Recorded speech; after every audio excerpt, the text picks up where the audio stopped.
Halo semuanya. Halo, selamat sore semua. Apa kabar? Saya dengan Hani, saya dari klub. Saya akan memandu acara webinar kali ini. Saya screen share sebentar ya. Ya, selamat datang di Ready Set Rise di acara webinar hari ini.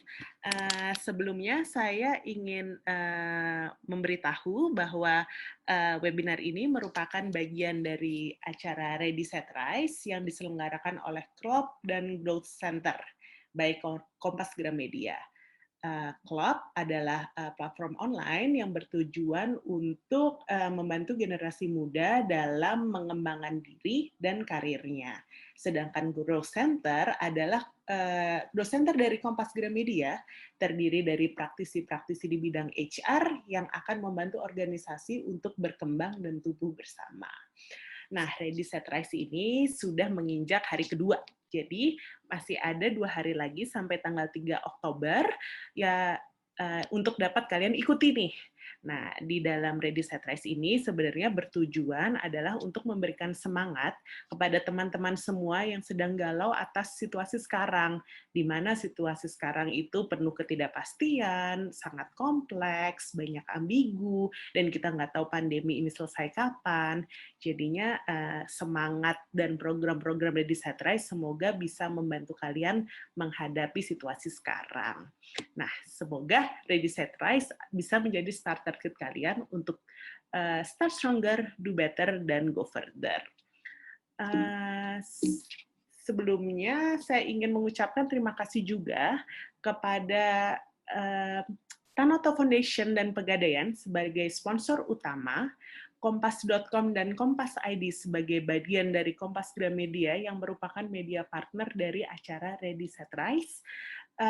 Kita untuk semua pihak yang mendukung terselenggaranya Ready Set Rise ini, khususnya Body Shop yang telah mendukung webinar sesi ini. Dan jangan lupa kunjungi website Tanoto Foundation untuk lebih lengkap, info lebih lengkap mengenai program-program yang sedang dilaksanakan. Nah, sebelum kita mulai nih, kita mempunyai 3 fitur Zoom yang bisa kita gunakan untuk kita lebih enak ngobrolnya, kita interaksinya lebih asik, yaitu ada raise hand. Raise hand ini untuk memberikan notifikasi atau angkat tangan kepada moderator dan speaker ketika kita menanyakan sesuatu, dan ada chat juga untuk menyapa panelis, untuk menyapa peserta lain, atau jika kalian mempunyai kendala seperti suara tidak terdengar atau terputus-putus videonya, bisa memberitahu di fitur chat ini. Nah, untuk Q&A di dalam throughout this session, kalian bisa bertanya kepada narasumber dan langsung aja diketik di kolom Q&A setelah presentasi. Kami usahakan untuk kita jawab satu-satu ya. Gitu. Nah, oke. Saya pengen nanya dong, teman-teman di sini sudah ada hampir 100 ya yang hadir. Terima kasih teman-teman sudah hadir. Saya ingin nanya, kalian berasal dari mana ya daerahnya? Boleh dikasih tahu di fitur chat supaya nanti kita bisa tahu kalian ada dari mana saja. Oh, Riau, Padang, Bandung, Bogor, Salatiga, Palembang. Wah, seru sekali. Terima kasih semuanya telah hadir. Wah, ada yang Bali, Sidoarjo. Seru. Terima kasih semuanya. Nah, oke. Tema hari ini, tema webinar kali ini adalah Preparing Your Career in Startup Industry. Jadi mungkin teman-teman yang baru lulus kuliah sedang mengeksplor saya cocoknya kerja di apa ya, korporasi kah atau startup kah, atau teman-teman yang sekarang bekerja di korporasi ingin nih pindah ke startup gitu. Nah, di sini bersama narasumber dari Tanihub kita akan membahas semua hal tentang perbedaan startup dan korporasi biasa, gaya kerjanya, kompetensi yang dibutuhkan, keseruannya bagaimana, dan juga tantangannya gimana sih di dunia startup. Saya akan menjelaskan tentang narasumber kita pada hari ini, yaitu Mas Suhar. Nah, Mas Suhar ini adalah telah berkecimpung di dunia HR sejak tahun 2011. Di dunia korporasi, dia sudah terekspos di berbagai bidang, dan di tahun 2018, Mas Suhar hijrah ke dunia startup. Dia mencari dunia baru dari korporasi, pindah ke startup dengan gaya bekerja yang berbeda, dengan dunia yang berbeda. Nah, sekarang beliau menjadi People Development Lead di TaniHub, di mana marketplace yang berguna untuk memberdayakan petani di Indonesia. Dan selain di TaniHub, Kak Suhar juga merupakan founder sekaligus managing director dari Gerakan Tunas Bangsa, di mana ini merupakan gerakan untuk memaksimalkan potensi, untuk leadership program, untuk meningkatkan jiwa kepemimpinan, meningkatkan keterampilan melalui training, simulasi project-project, atau latihan berorganisasi. Mari kita sambut Kak Suhar. Halo Kak Suhar. Halo Kak Halo Hani, selamat sore Kak. semuanya. Halo. Kak, ini dari macem-macem loh orang yang datang ke sini, pesertanya Iya, dari aku tadi baca dari Boyolali, dari Riau gitu ya, Kepulauan Riau. Aku dulu pernah di Riau, kurang lebih selama 14 bulan di Bengkalis. Di daerah terpencil waktu itu belum ada sinyal, belum ada listrik. Mungkin teman-teman di Riau tahu. seru ya, banyak sekali yang Seru. sudah hadir. Saya mengucapkan terima kasih sekali lagi pada teman-teman yang sudah hadir. Sudah 159 dan terus naik. Mas Suhar, jadinya Alhamdulillah. semoga makin rame, the more the merrier ya. Amin, amin, amin. Tentunya teman-teman pasti sudah tidak sabar ya mendengar paparan dari Mas Suhar tentang kehidupan di dunia startup gitu. Monggo Mas Suhar, ada presentasi yang akan disampaikan kah? Oke, selamat sore teman-teman. Aku share dulu ya screen-nya.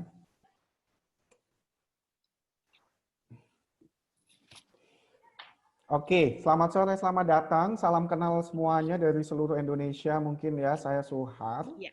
Saya juga dari Jawa. Kalau misalkan ada yang dari Jawa Tengah, dari Kudus dan sekitarnya, Raise hand. Bisa raise hand boleh supaya kita banget tahu tuh dari ya. Saya mana, juga dari dari Jawa Kudus nih, Tengah. akhirnya hijrah ke Jakarta gitu. Jadi Ya. teman-teman jangan ragu untuk hijrah, karena hijrah itu pasti akan membawa teman-teman ke sebuah apa ya, jalan tersendiri lah, banyak cerita nanti yang bisa teman-teman ceritakan ke anak cucu. Nah, hari ini saya akan sharing tentang bagaimana sih kita nyiapin karir gitu ya, terutama di dunia startup gitu ya. Seperti tadi Mbak Hani bilang gitu ya, dulu saya itu nggak di startup karena memang aku karir awal itu 2011, di mana mungkin di Indonesia belum nge-booming waktu itu ya startup ya Mbak ya. Nah, Ya. jadi aku pernah di korporasi gitu, dan akhirnya setelah di NGO juga, dan akhirnya move ke startup yang waktu itu lagi booming gitu. Dan banyak banget sih yang berbeda dan bisa dipelajarin gitu, dan mungkin nanti juga bisa jadi persiapan buat teman-teman nih yang ingin gabung di startup gitu. Nah, nanti kita akan banyak diskusi di sana, jadi teman-teman kalau mau nanya boleh banget gitu ya, angkat tangan gitu, ataupun kalau misalkan malu nih angkat tangan, boleh di chat juga boleh gitu. Jadi Ya. ada Langsung di teman-teman yang Q&A ya. standby di sana untuk Nah, nanti bisa catetin apa aja, mungkin Mbak Hani juga bisa nyatetin, nanti kita diskusi di sana.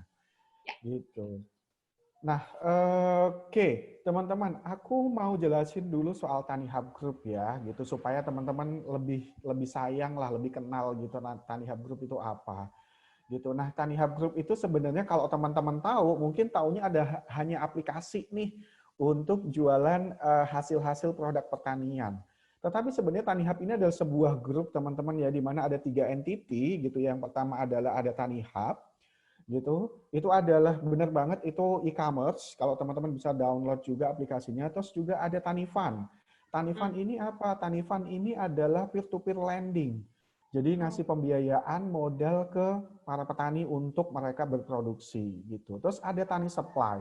Tani Supply ini adalah entity baru juga gitu ya, teman-teman, yang membantu untuk proses distribusi. Jadi semua barang-barang dari petani itu nanti didistribusiin oleh Tani Supply. baik itu dari lahan gitu ya ke warehouse kita, dan dari warehouse kita langsung ke tangan si konsumen gitu. Nah, kalau aku boleh ceritain sedikit teman-teman, jadi di tahun 2016-an itu waktu itu kita lahir Tanihub. Jadi Tanihub sekarang itu usianya 4 tahun gitu. Kita baru aja di bulan September lalu kita ulang tahun yang keempat bersamaan dengan Taniversary atau Hari Tani Nasional. Tanihub itu waktu itu salah satu co-founder kita itu melihat bahwa ternyata waktu panen raya gitu ya, tomat itu nggak laku gitu. Bahkan itu dihancur-hancurin teman-teman. Nah, si co-founder kita namanya si Mike itu akhirnya berpikir gitu, apa yang kita bisa bantu ya buat petani gitu. Nah, salah satunya adalah mereka itu butuh akses market gitu ya, supaya hasil taninya itu mudah kejual gitu. Nah, akhirnya platform ini hadir, Tani Hub itu untuk digital e-commerce untuk menjual hasil-hasil pertanian langsung dari petani-petani di Indonesia gitu. Nah, setahun berjalan teman-teman, ternyata gitu ya, kita terus berpikir bahwa ternyata permasalahan di petani itu nggak cuma market doang gitu. Ada juga akses capital, akses modal gitu ya. Ternyata petani itu juga setelah waktu mau nanam kesulitan modal gitu. Pasti modal yang dibutuhkan lumayan besar gitu, apalagi misalkan ketika lahannya itu lumayan besar. Nah, akhirnya 1 tahun kemudian itu akhirnya lahir namanya Tanifan. Itu peer-to-peer lending, di mana banyak sekali petani-petani yang nggak bisa di reach out sama bank gitu ya. Karena bisa jadi mereka itu nggak punya sertifikat gitu ya. Atau mungkin mereka nggak punya buku rekening. Atau mungkin dia itu susah untuk kalau misalkan aku mau ngajuin pinjaman ke bank, syaratnya apa aja ya, syarat-syaratnya mereka juga nggak punya gitu. Kecuali memang petani-petani yang memang mereka udah punya lahan yang luas, pendidikannya tinggi, mungkin bisa.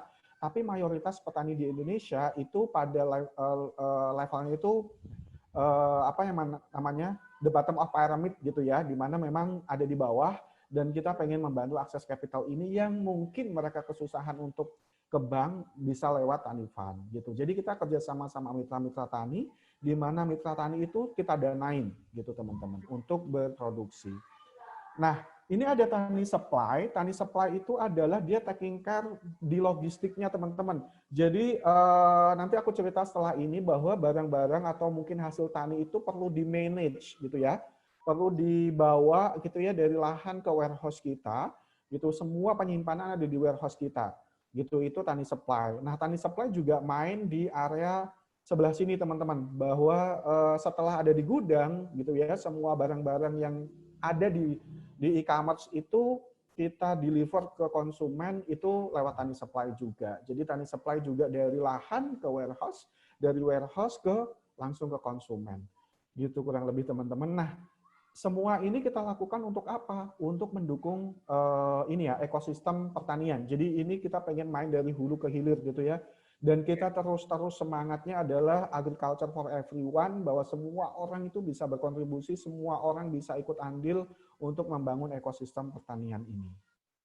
Jadi Nah, nggak cuma e-commerce aja ya Mas ya. Jadi ini yang dilakukan adalah membuat sebuah ekosistem ya, dari hulu ke betul, hilir ya. ekosistem dari hulu ke hilir gitu ya. Ternyata memang, dan kita terus berpikir gitu ya Mbak ya, apalagi sih yang ingin kita bisa apa ya, bisa maksimalin gitu untuk mendukung sebuah ekosistem pertanian. Nah, so far ada 3 bisnis itu. Nah, teman-teman, ternyata yang aku tadi bilang ya, bahwa untuk fresh product ya seperti sayur, buah gitu, atau mungkin ikan dan lain sebagainya itu penuh dengan apa ya, challenge gitu ya, challenging banget gitu ya untuk ngelolanya gitu.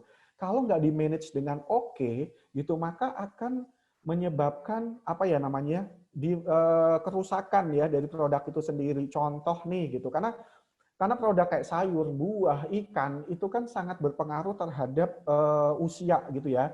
Usianya itu terbatas banget gitu, nggak mungkin bisa tahan lama. Makanya perlu di manage dengan oke. Nah, tantangan-tantangan inilah yang ingin kita coba solve. Yang pertama adalah sebelum si petani nanam nih teman-teman ya, bahwa mereka tadi punya limited access to financial resource gitu ya.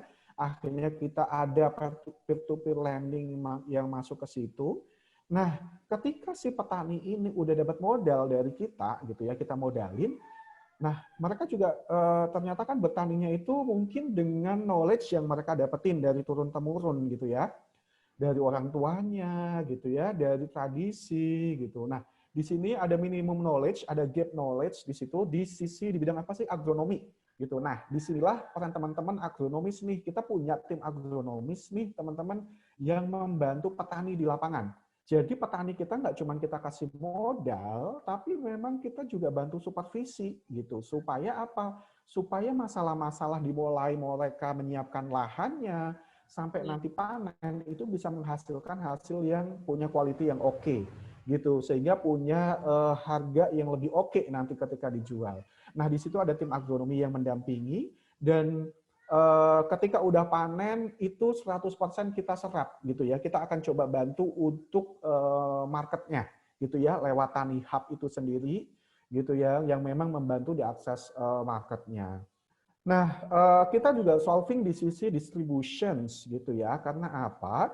Karena kita sadari bahwa banyak sekali pemain-pemain di dunia pertanian sehingga itu layernya banyak banget gitu. Kalau kita main misalkan ya dari petani mungkin akan dibeli sama tengkulak gitu ya istilahnya ya, atau mungkin dibeli sama pengepul. Pengepul satu akan dikirim ke pengepul yang lebih gede lagi gitu ya di tingkat kabupaten, mungkin dikirim lagi ke tingkat provinsi gitu. Jadi layarnya banyak banget sehingga apa? Sehingga harganya itu berpengaruh banget gitu. Karena semakin banyak rantainya maka akan berpengaruh terhadap harga itu. Nah, di sini Tani Hub Group itu hadir untuk apa? Untuk apa ya? Supaya ngekat gitu ya rantai yang terlalu panjang sehingga dari petani langsung ke warehouse, langsung kita distribusiin ke konsumen gitu. Nah, kita juga hadir di Malang udah ada teman-teman namanya Processing dan Packaging Center. Jadi kita punya alat yang canggih banget yang kita datangkan dari China yang bisa satu ya, bisa memilih buah dari tingkat kemanisannya, dari teksturnya, dari ukurannya, dari beratnya. Itu semuanya by sensor semua. Jadi udah kayak IoT gitu teman-teman, jadi meminimalisir sentuhan tangan gitu. Jadi kalaupun misalkan nanti kita store nih, kadang-kadang kan ada yang dibohongin ya, ternyata yang atas-atas tuh bagus-bagus, ternyata yang bawah enggak. Tapi di sini by system semua udah ke sortir dengan sendiri tuh, yang beratnya 100 gram udah ngumpul, setengah kilo udah ngumpul, teksturnya yang bagus udah ngumpul. Nah, disitulah mulai ada grading gitu kurang lebih. Nah, itu yang kita lakukan teman-teman. Nah, ini tadi ya kita menyederhanakan rantai pasokan gitu ya. Jadi langsung gitu dari petani langsung ke konsumen kita. Manfaatnya buat petani apa? Salah satunya adalah kepastian penyerapan hasil panen. Jadi ketika petani itu udah jadi mitra kita, maka hasil panennya akan kita serap gitu teman-teman. Kita akan bantu untuk pasarin. Terus juga pembayarannya lebih cepat. Jadi nggak tunggu lama, maksimal seminggu tuh udah kita bayar langsung cash gitu ya. Terus harga juga kita pastiin udah ada transparansi dari awal, udah jelas gitu ya.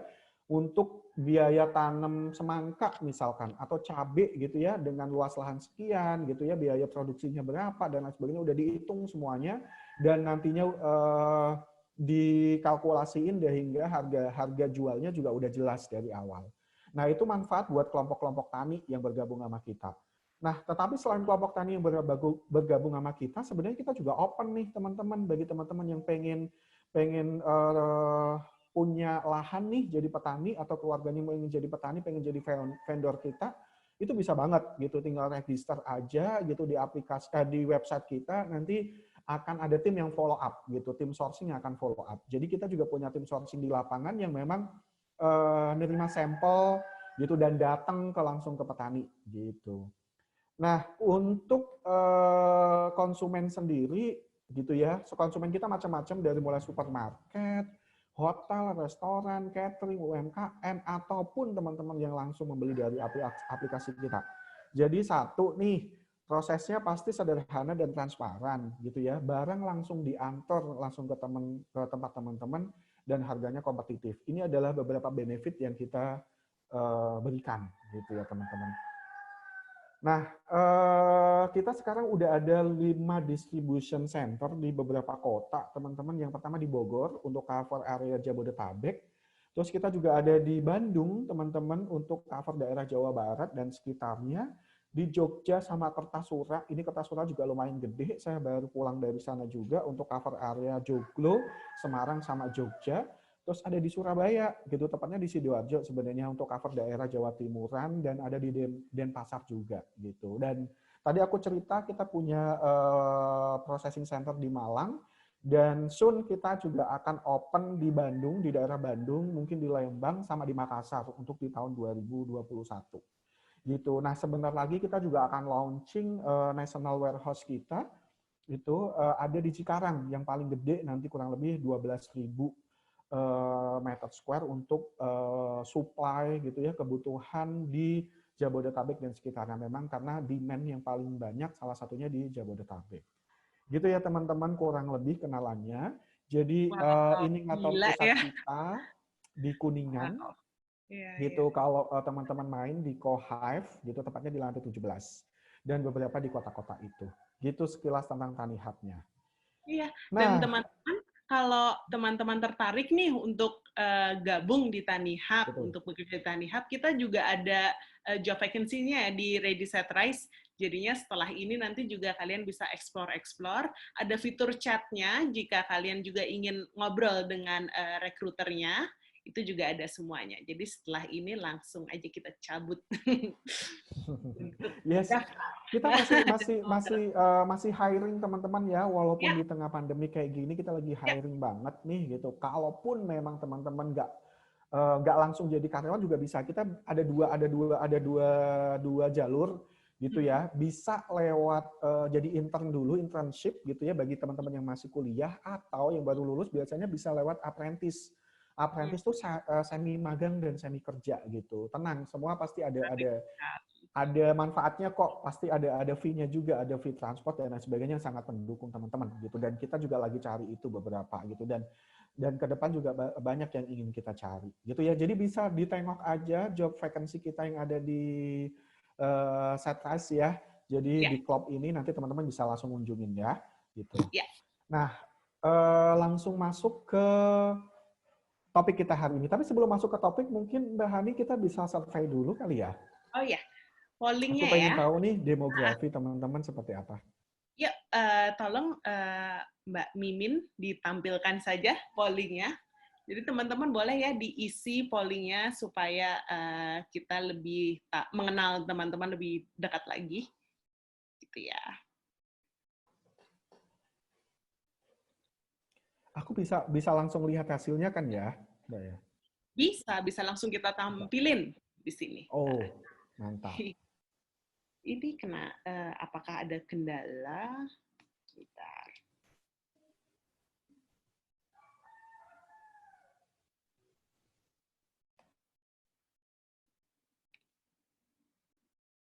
Ya, silahkan diisi, teman-teman.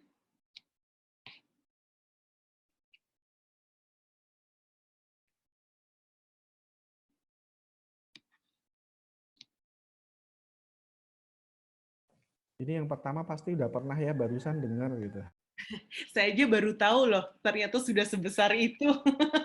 Iya, iya, iya, Hebat iya, iya. sekali startup Ya yang mungkin kan terus teman-teman berkembang taunya ya. itu alhamdulillah gitu. Mungkin taunya cuma hanya aplikasi e-commerce doang gitu kan, Mbak ya.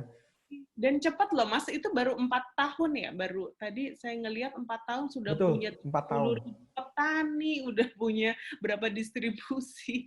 Ya, hebat sekali. Gitu.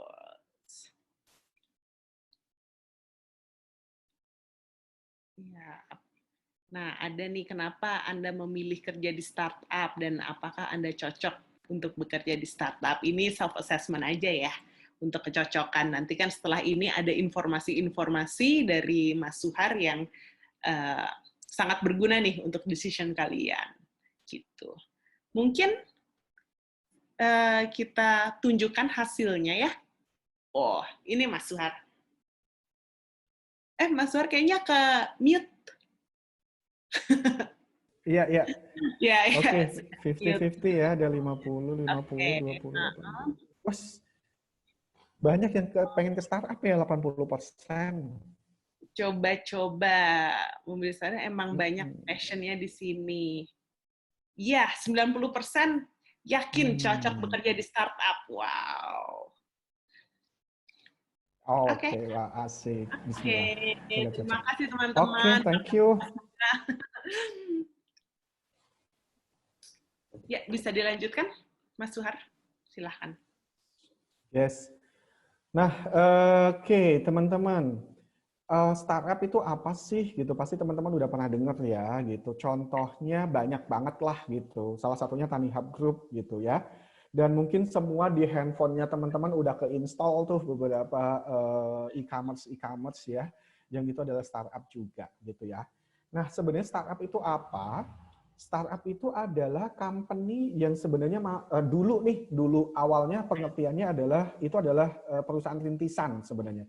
Kalau perusahaan itu baru dimulai, itu namanya startup, gitu ya. Oke. Tetapi akhirnya di tahun 2000, gitu ya, di tahun 2000 itu mengalami pergeseran bahwa startup itu adalah perusahaan yang menggunakan teknologi, ada inovasi teknologi gitu untuk merunning sebuah bisnisnya dan menyelesaikan problem yang ada di masyarakat gitu.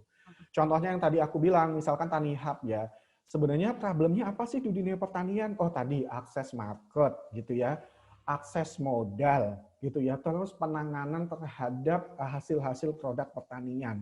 Nah, semuanya itu di-solve lewat teknologi gitu ya. Kita punya e-commerce gitu ya, kita punya peer-to-peer lending yang semuanya itu pengajuannya lewat teknologi dan lain sebagainya.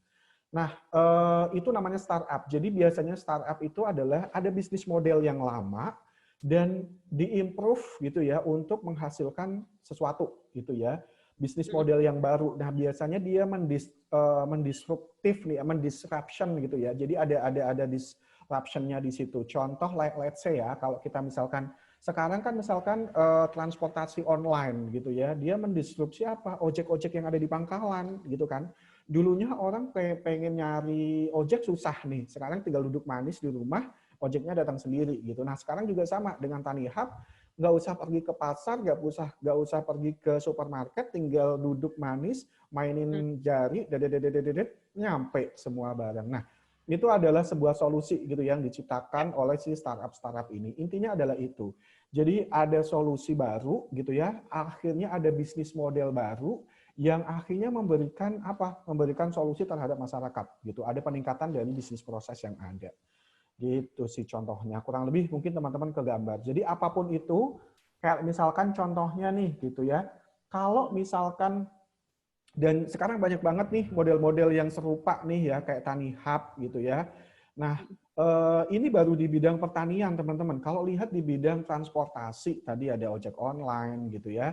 Terus ada juga yang dulu tuh kalau kita pengen beli tiket susah banget untuk booking hotel susah banget gitu ya. Dan sekarang semuanya udah ada di dalam satu genggaman. Itu startup. Jadi ada teknologi. Nah, makanya di era sekarang gitu ya, tech talent ini teman-teman kalau di startup kan pasti identiknya dengan tech talent ya, orang-orang teknologi nih yang bikin aplikasi, programmer, orang-orang IT, itu lagi nge-booming banget nih. Banyak sekali kan camp-camp gitu ya untuk instan gitu ya, menciptakan programmer-programmer tanpa harus kuliah IT gitu. Dan Ya. itu bisa banget teman-teman cobain gitu. Nah, tapi tenang aja teman-teman, kalau yang background-nya bukan IT gimana? Banyak banget posisi yang teman-teman bisa coba. Jadi di startup itu nggak cuma melulu soal IT, di startup itu juga ada HR gitu ya, ada marketing juga, ada korkom juga, ada yang tadi kalau di bidang pertanian pasti lulusan-lulusan pertanian banyak banget dibutuhin gitu ya.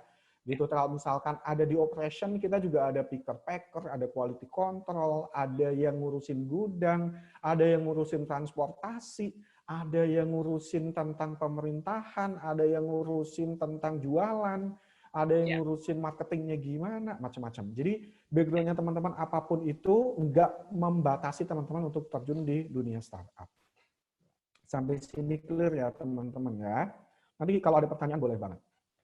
Nah, aku di sini pengen highlight aja teman-teman bedanya apa sih startup sama corporate gitu. Aku dulu sempat berapa tahun ya, berarti dari 2011 ke 2017 gitu ya, kurang lebih 7 tahun, 6 tahun gitu dan sempat sih gitu 2 tahunan itu ke NGO, tapi lama juga di situ. Jadi bedanya apa? Kalau di corporate teman-teman organizational structure-nya itu clear. Ada job desk yang jelas, gitu ya. Job desk teman-teman sebagai apa, gitu. Nah, kalau let's say ini di corporate dan mungkin BUMN juga sama kurang lebih ya, atau mungkin instansi pemerintahan, clear banget positionnya apa, job desk-nya apa.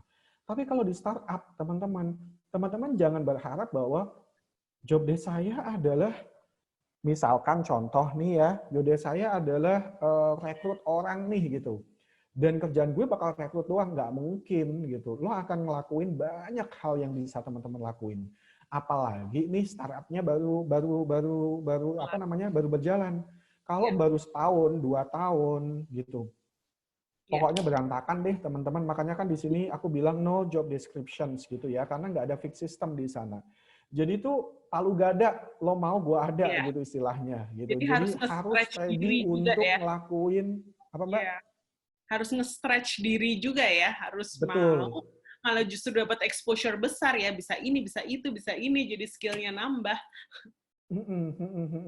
Jadi teman-teman pasti akan pakai kaki kadang-kadang sebagai orang HR, kadang-kadang sebagai orang marketing, kadang-kadang sebagai orang korkom, gitu ya, kadang-kadang sebagai orang partnership, gitu, sebagai orang macam-macam, operation ke lapangan, gitu kan, ketemu petani, dan itu aku alamin gitu kan di startup sebelumnya. Itu aku sebagai bantuin HR juga, bantuin marketing juga, ke lapangan juga, ketemu petani juga, dan lain sebagainya. Dan itu semua exposure-nya jadi lebih banyak gitu ya, karena nggak ada sistem yang fix, dan intinya adalah willingness untuk kotor gitu. Tangan kita kalau mau kotor ya ayo di startup gitu, karena kita yuk kotor bareng, bikin sesuatu hal yang baru, dan itu kalau bisa impactful gitu. Nah, akan banyak squad team. Squad itu apa? Squad itu tuh kayak kelompok belajar gitu loh teman-teman. Kalau mahasiswa gitu ya, ada kelompok-kelompok belajar. Nah, teman-teman tuh dikasih project A, B, C, D, E. Mungkin projectnya beda-beda. Nah, semua squad itu akan menyelesaikan project-projectnya masing-masing gitu. Jadi makanya kayak di organisasi itu kalau kita dulu kuliah, oh aku punya kegiatan ini, itu orangnya macam-macam, ada dari fakultas ini, jurusan ini. Nah kalau di startup juga sama, ada project ini yang nyelesain dari berbagai macam departemen gitu. Itu tipikalnya akan kayak gitu. Tapi kalau di corporate ya ada sih gitu ya, bahwa kegiatan-kegiatan yang ngelibatin banyak cross departemen, tapi nggak semasif kalau di startup. Gitu. Nah kalau di sisi produk sama servisnya teman-teman, kalau di korporasi kan clear ya, perusahaan segede apa gitu ya, misalkan Unilever gitu. Produknya jelas, tinggal jualan gitu ya, tinggal fokus, maintain, sama expand. Kalau di startup tadi, gue punya ide nih gitu ya, gue punya ide untuk bikin aplikasi supaya nanti bisa jual beli hasil tani gitu. Tapi belum tentu itu aplikasi laku di lapangan loh. Belum tentu aplikasi itu bisa dipakai gitu. Nah itu ada proses iterasi bisnisnya, terus deploy bisnis prosesnya gitu, sampai benar-benar ada operation model yang jelas, sampai benar-benar make it happen gitu. Kalau misalkan itu udah terbukti gitu ya, bisa ada pelanggannya, dan terus-terusan nanti bisa kebangun tuh gitu. Nah dulu aku pernah ada di startup yang kayak gini terus, muter terus gitu ya, ternyata bahwa oke, model begini perlu disempurnain, apalagi nih gitu, bisnis modelnya bisa ganti-ganti.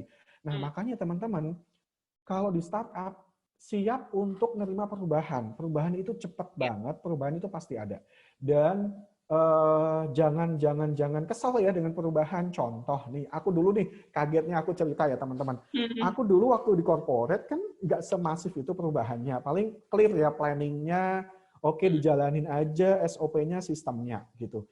Nah waktu di startup teman-teman, gini, Suhar, aku kan di HR ya, cariin gue anak magang 10 orang, kalau bisa besok gabung. Apa? Besok? Baru ngomong hari ini gitu kan, gue cari dari mana tuh anak gitu. Akhirnya kan segala jurus, segala cara saya lakuin gitu ya. Hubungin sana, hubungin kampus lah, hubungin inilah, hubungin anak ex magang lah untuk blasting dan lain sebagainya. Udah dong kita sourcing dan sore-sore bisa bilang gitu, Suhar nggak jadi ya. Oh, Atau mungkin nggak jadinya di tahap itu masih mending gitu. Udah nyari kandidat, udah interview, udah ini, tinggal nih gitu ya penawaran gaji. Mau nggak lo join? Tiba-tiba nggak jadi ya. Aduh, gue harus ngomong apa nih gitu ya. Itu mungkin banget teman-teman gitu. Dan dadakan-dadakan itu pasti ada gitu. Jadi Ya. misalkan tiba-tiba, Suhak besok ya lo berangkat ke Bojonegoro gitu. Dan atau mungkin nanti malam gitu. Oke, ya udah gitu. Jadi kayak Kopassus aja gitu. Jadi harus siap dengan segala senjata, mau diberangkatin langsung hayu hajar berangkat gitu. Ya. Nah, serunya kayak di sini di jam kerjanya. Kalau di korporasi itu jelas gitu. Jam 9 datang, kadang-kadang jam 6 pulang tank gitu. Aku dulu jam 6 tuh udah di depan ini, di depan lift gitu kan. Tapi kalau di startup fleksibel teman-teman. Teman-teman atur sendiri pokoknya biasanya gitu. Kalau di Tanihub itu jam 11 paling siang gitu. Kalau mau datang jam 9 boleh, jam 8 boleh, jam 10 boleh, jam 11 boleh. Bahkan lebih dari itu juga boleh asalkan notice gitu ya. Bilang ke atasan, bilang ke tim bahwa oke Pak, saya nggak bisa kayaknya aku datang after lunch karena mungkin ada meeting sebelumnya gitu ya, atau mungkin ada kegiatan lain lah gitu, atau kegiatan keluarga atau apapun itu, yang penting ada komunikasi dan kita selalu standby gitu ya. Bukan berarti kita datang after lunch dari pagi sampai siang itu kita nggak bisa dihubungin, itu haram hukumnya kalau di startup. Jadi kalau di startup siap-siap aja, handphone teman-teman ini harus ready gitu ya, kapan aja di kontak itu harus, istilah gue adalah connected gitu ya, saling terkoneksi satu sama lain gitu ya. Mode-nya adalah standby gitu. Jadi apapun dicolek harus langsung siap gitu, 86. Ya. Oke. Gitu. Jadi enaknya gitu sih, bisa datang bisa kerja dari mana aja, jam berapa aja, yang penting kerjaan beres, lo dihubungin gampang, itu udah aman gitu. Terus financial support-nya. Kalau di startup jelas gitu, biasanya duitnya banyak gitu ya, bahkan secara benefit lebih oke gitu ya. Nah kalau di startup orang bilang bahwa benefit di startup itu oke kok gitu. Ya bisa iya bisa enggak gitu. Karena ada beberapa startup yang masih funding gitu ya, nyari duit. Kan istilahnya bakar-bakar duit nih gitu kan, dapat dana dari investor bakar-bakar. Tapi kan itu nggak selamanya bisa mendanain gitu kan. Ya. Investment itu hanya bisa dipakai untuk beberapa period gitu ya. Tapi setelah itu struggling lagi, harus cari fundraising lagi dan lain sebagainya gitu. Nah bisa-bisa nih kalau kita nggak bisa buktiin bisnis model kita lancar, bisa aja bangkrut loh teman-teman, bisa aja bubar jalan. Ada beberapa startup yang kolaps kan gitu karena memang tidak bisa bersaing dan memang nggak bisa buktiin gitu ya bisnis modelnya itu bisa berjalan, akhirnya kolaps gitu. Nah kalau kolaps kayak gini kita akhirnya bisa jadi pengangguran lagi, harus nyari lagi gitu. Nah siap-siap dengan hal kayak gini gitu.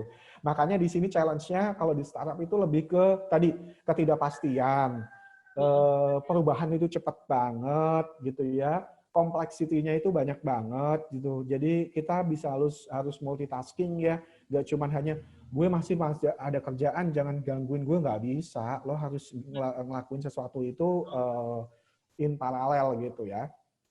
Nah, Ya. speed of work-nya cepat banget teman-teman. Kalau di corporate mungkin ada SOP yang jelas, ada aturan yang jelas, ada planning yang jelas gitu. Kalau di startup kayak di gue bisa bilang tuh bisa aja gerubak-gerubuk juga bisa gitu. Karena kadang-kadang itu perubahan tuh bisa aja pagi ke siang aja bisa beda gitu, atau ke besok bisa beda lagi gitu. Jadi selalu gitu ya siap dengan itu dan improve cepat gitu kalau misalkan ada sesuatu yang nggak sesuai gitu.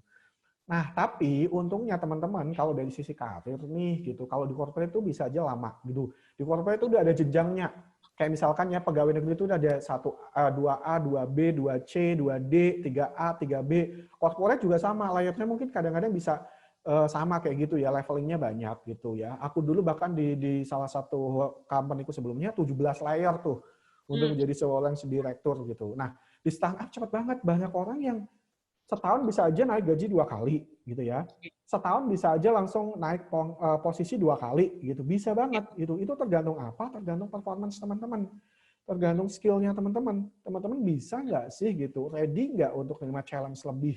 Nah di Ya. situ. Dan berani nggak nantang diri teman-teman untuk maju gitu. Nah itu untungnya juga gitu. Nah tadi ya employee mobility selain memang ke atas, Kalau di startup itu bisa banget teman-teman switch gitu ya. Karena startup itu biasanya kan balik lagi ke impact, ke values kita gitu ya. Dan kadang-kadang kalau teman-teman udah berkarir nih bisa aja banting setir untuk pindah ke hal yang baru atau departemen baru atau posisi yang baru. Itu bisa banget. Open banget gitu ya. Nah, stylenya di startup itu open space. Kalau di sini mungkin ada skat-skat, ada kubikel-kubikel. Kalau di startup itu kadang-kadang ada startup yang punya culture, ketika lo datang siang, ya lo nggak punya tempat duduk. Terima aja tempat duduk yang ada gitu. Kalau direkturnya atau CEO-nya itu datangnya siang, ya udah dapat tempat seadanya. Ada yang juga kayak gitu. Jadi direkturnya pun nggak dikasih space khusus, ada juga loh yang kayak gitu. Jadi karena memang egaliter di situ, open communications, jadi siapapun itu bisa langsung reach out gitu ya, tanpa sekat, tanpa ada penghalang-penghalang gitu. Ada juga yang punya ruangan khusus sih, contohnya finance gitu ya, HR gitu, karena banyak confidential dokumen kan gitu. Jadi ada ruang khusus gitu.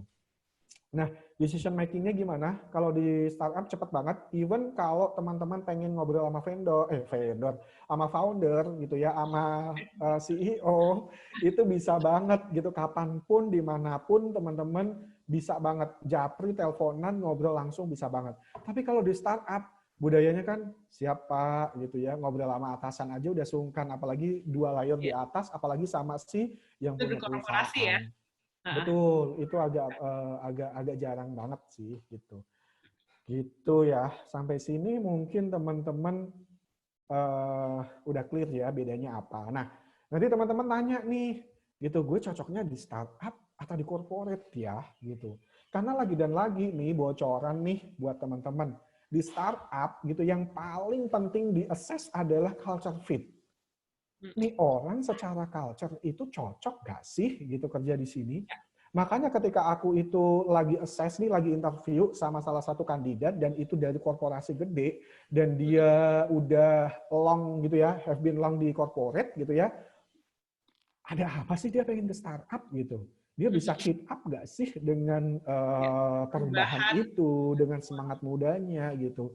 Nah, itu biasanya shock culture tuh sih di situ. Makanya culture fit itu selalu jadi concern gitu. Masalah skill itu bisa dipelajarin gitu ya. Asalnya orangnya itu mauan, orangnya itu mau kotor gitu. Itu bisa banget gitu. Inisiatifnya ada, mau nanya gitu. Tapi makanya teman-teman harus kenal startup itu seperti apa sehingga teman-teman bisa convince gitu teman-teman, plus yang yang nanti interviewernya baik itu HR-nya atau usernya bahwa gue itu cocok kok di startup gitu. Gue itu siap ini itu gitu. Buktikan dengan pengalamannya teman-teman juga sih di organisasi. Gitu. Kita lanjut, Mbak. Lanjut. Silakan. Lanjut ya. Udah berapa menit sih? Wow, udah kita mau jam 15 menit lagi ya untuk presentasi. Setelah itu kita masa enggak dong. Nah, ini yang perlu teman-teman tahu nih sebelum join. 1, harus siap dengan ketidakpastian. Gitu ya, kayak di PHP-in gitu. Karena secara finansial, teman-teman harus ready gitu. Tiba-tiba nih lagi kesusahan duit, gaji dipotong dulu ya, bisa jadi. Gaji telat-telat dikit ya, bisa jadi gitu. Bahkan nih di awal-awal jalan nih kadang-kadang founder juga nggak gajian nih gitu untuk menyelamatkan bisnis gitu ya. Tapi ya nggak kayak gitu juga sih, ya tergantung. Kalau di Tanihub sih nggak amit-amit lah gitu. Kita alhamdulillah lancar, bahkan gaji lebih cepat tuh pernah. Bulan ini ya gajian kita lebih cepat. Oh iya? Ada yang gitu, gaji lebih cepat? Iya, lebih cepat nih. Kita juga kaget nih, loh 2 hari sebelumnya udah masuk aja tuh gaji gitu. Nah, bisnis growth-nya itu juga penuh tanda tanya. Bisa survive, bisa growth atau enggak gitu ya. Karirnya juga sama. Kalau bisnis oke, biasanya gini teman-teman. Dulu startup dimulai 10 orang, belasan, 20, 30. Nah, kalau teman-teman ada maksudnya di tahap awal gitu ya, pasti teman-teman naik jabatannya cepat gitu. Karena teman-teman tuh orang lama yang tahu banget. Dan kalau teman-teman memang ready nih untuk challenge itu, teman-teman bisa naik cepat tuh. Bisa jadi begitu nanti butuh orang baru, teman-teman dinaikin lagi gitu biasanya. Karena orang lama ini yang tahu nih dapurnya kayak gimana dan bangun dari awal kan gitu. Ya. Bahkan di Tani Hub teman-teman, orang-orang lama itu kita appreciate gitu. Jadi setiap tahun kita itu ngadain kurban. Jadi ada THG Tani Hub berkurban dan kita itu kurban kita itu akan kita atasnamakan karyawan sesuai dengan join date-nya. Jadi tahun lalu tuh kita ngasih 10 kurban atas nama 10 karyawan pertama yang gabung di Tani Hub. Gitu ya. Terus tahun ini kita ada 20 kurban yang kita atasnamakan 20 karyawan juga yang gabung setelah itu gitu. Dan nanti juga seterusnya akan kayak gitu. Jadi biasanya ada apresiasi gitu. Dan secara position juga pasti ada opportunity untuk ke sana. Tadi aku bilang berantakan banget di startup. Jadi teman-teman tuh kayak ibarat kata nih bahasa aku dulu, kayak kita berlayar sambil bangun kapal. Bayangin ya teman-teman ya. Kita sambil berlayar bangun kapalnya gitu. Kalau ada kapal bocor ya kita tambel. Kalau mau jatuh ya coba gimana caranya supaya nggak jatuh. Kalau harus dayung sama-sama gitu. Jadi kita bangun sistemnya, kita bangun policy-nya, kita bangun SOP-nya, standarnya itu bareng-bareng gitu. Tiba-tiba nanti ada perubahan lagi, kita perbarui lagi gitu. Jadi teman-teman harus siap itu gitu. Yang ketiga adalah bikin itu semuanya happen gitu ya. Walaupun kita nggak tahu caranya gimana sih, lo pikirin gitu. Karena open to discuss, open to idea, open to creativity di sini. Jadi ya udah, yuk sama-sama kita bikin itu happen dengan cara apapun gitu. Nah, disitulah teman-teman, kalau teman-teman pengen bikin legacy, pengen ninggalin sesuatu, bikin sesuatu yang dari nol, itu banget, di startup banget. Gitu. Jangan di corporate yang gede cuman nanti jalanin sistem, udah jelas gitu. Nanti kalau teman-teman suka tantangan, bosan nanti teman-teman. Nah, yang keempat gitu ya, harus nerima apapun yang dikasih gitu benefitnya. Bisa jadi benefitnya nanti semakin ke sana semakin oke, atau sebaliknya ya karena kan memang juga lagi berjuang gitu ya. Jadi ya sama-sama gitu. Even gue juga pernah ngalamin ya, kalau gue boleh cerita teman-teman, 2 tahun tuh gue nggak pernah naik gaji gitu. Kalau orang sekarang baperan mungkin gitu, tapi kan karena sesuatu hal itu yang menarik buat gue, ada sesuatu yang gue pelajarin ya aku happy gitu. Dan banyak exposure tadi ya Mbak ya, aku bilang bahwa oke, aku ikut sertifikasi gitu, aku ikut training, itu juga sebuah compensation juga sih gitu. Dan punya channel, punya network yang dibukain network, kenalan sama A, B, C, D, E, F, G, H, I, J gitu yang kadang-kadang mungkin nggak kita dapetin gitu. Karena kan benefit itu nggak cuma duit gitu teman-teman. Jadi teman-teman jangan mata duitan kalau di startup, apalagi teman-teman yang baru lulus gitu ya. Jangan nyari duitnya dulu, duitnya itu akan ngikutin kalau teman-teman bisa kerja oke. Teman-teman buktiin, yakin deh gitu 2 tahun 3 tahun teman-teman bisa jadi manajer kok kalau Jadi teman-teman itu oke. bisa jadi tempat untuk belajar ya, sebenarnya startup Betul. nih ya. Iya ya. Belajar banget. Setuju saya. Terus adaptability sama agility itu harus ada, kuncinya itu. Jadi harus adaptasi, jangan mudah baper. Aduh, berubah lagi, gue udah capek-capek bikin begini nggak dipakai, harus bikin lagi. Aduh, jangan kayak gitu, itu nggak cocok gitu. Gue itu dulu sampai pernah ya bikin sebuah konsep, itu sudah sampai revisi berapa kali ya, masukin ini, masukin itu, tiba-tiba dulu awalnya, misalkan aku dulu bikin agent pertanian gitu. Agentnya itu siapa? Pemuda-pemuda, ibu-ibu. Tiba-tiba agentnya diganti. Ganti dong, agentnya itu adalah toko-toko pertanian. Oh ya, gue ganti lagi. Agentnya ganti dong, ganti lagi. Belum tentu dipakai juga gitu. Tapi ya udah happy aja gitu. Karena semangatnya sama. Jadi adaptasi harus jalan, agility itu siap move on aja cepat gitu. Nggak usah bawa perasaan gitu. Terus birokrasinya itu nggak ada. Jadi flat kadang-kadang mungkin layarnya nggak terlalu banyak karena usianya itu mayoritas muda-muda semua teman-teman, bahkan 30-an ke bawah rata-rata gitu. Jadi semuanya itu rata gitu teman-teman. Jadi teman-teman bisa langsung ngomong ke direktur, founder, CEO itu bisa banget. Nah, itu yang teman-teman perlu tahu gitu. Jadi teman-teman nanti nggak kaget gitu ya bahwa waduh, tiba-tiba gue harus ketemu ini, gue harus diskusi sama direktur, gue harus japri sama direktur, gue harus disuruh inisiatif, suruh bikin ini, nggak ada guidance yang jelas gitu. Yang penting teman-teman mau nanya gitu, oke. Gitu ya. Nah, benefitnya apa? Tadi aku juga udah sempat mention gitu ya. 1, teman-teman secara nggak langsung itu adaptability teman-teman akan keasah. Adaptability itu apa? Ya adaptability to change gitu ya, terhadap perubahan. Terus terhadap ketidakpastian itu sangat-sangat terasah gitu ya teman-teman ya. Karena teman-teman day to day-nya teman-teman akan ketemu yang kayak gini gitu, yakin deh gitu, nggak mungkin teman-teman nggak, nanti teman-teman amini ya kata-kata saya hari ini kalau misalkan nanti teman-teman akhirnya ke startup gitu ya, oh ternyata bener banget ya gitu. Nah terus teman-teman visible impact gitu ya, karena teman-teman langsung ngasih direct impact gitu ya tadi ya, bikin standar, bikin policy gitu, bikin sesuatu yang sebelumnya belum ada sama sekali gitu, dan itu akhirnya nyata gitu, terpampang nyata. Kalau misalkan orang-orang tech ya, dulu aplikasi nggak ada, udah ada aplikasi yang bisa dipakai semua orang, itu nyata gitu teman-teman. Dan teman-teman pasti belajar hal baru gitu. Dan satu hal ya teman-teman ya, yang aku refleksikan gitu ya, itu banyak hal yang sebenarnya kita tidak tahu gitu ya. Kita perlu belajar hal baru, kita mungkin perlu stop belajar sesuatu untuk memulai sesuatu hal yang baru. Banyak yang gini, kita itu tidak tahu apa yang kita tidak tahu sebenarnya. Nah di sini kadang-kadang teman-teman kebuka tuh matanya, wah ternyata ada hal beginian ya, oh kayak gini menarik ya, oh hal ini gini, ya banyak hal baru lah teman-teman akan temuin di situ. Nah teman-teman akan ketemu sama teman-teman yang deket banget semangatnya dan passionate banget, karena apa yang tadi aku bilang, culture fit-nya itu pasti masuk gitu. Orang-orang yang ada di sini, aku bahkan dulu ya cari orang tuh yang punya calling tuh gini.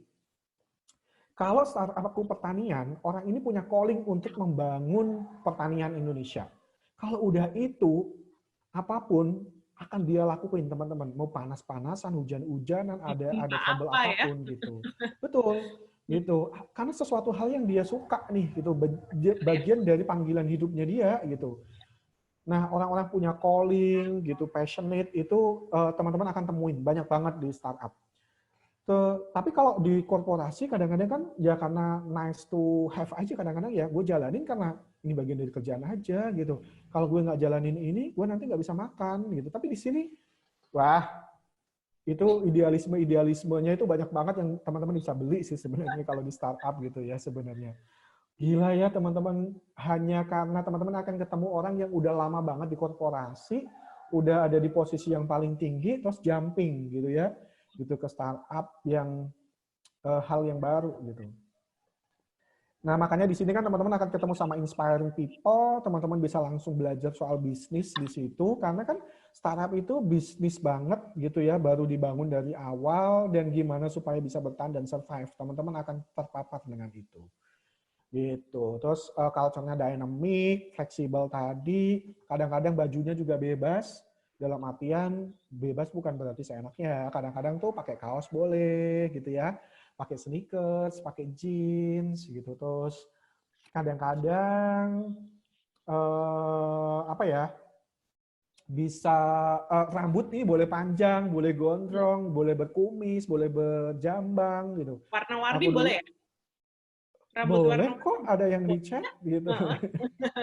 Yang penting as long as kerjanya oke, bisa ya silakan gitu. Bahkan nih yang nggak harus berpendidikan tinggi ya, contoh ya kalau tim-tim tech dulu, aku dulu di company sebelumnya itu di startupku sebelumnya, CTO ku tuh bilang gini, gue nggak nyari orang yang S1 kok, atau orang nggak sekolah juga nggak apa-apa gitu, asalkan dia memang bisa gitu. Bahkan CTO ku aja itu nggak kuliah tinggi loh, saking pintarnya itu orang tuh nggak mau sekolah gitu. Gitu, dan itu luar biasa gitu. Nah, terus nggak ada hierarki di situ dan tadi open untuk karir. Jadi teman-teman yang pengen masuk ke sini, ini benefit yang akan teman-teman dapetin.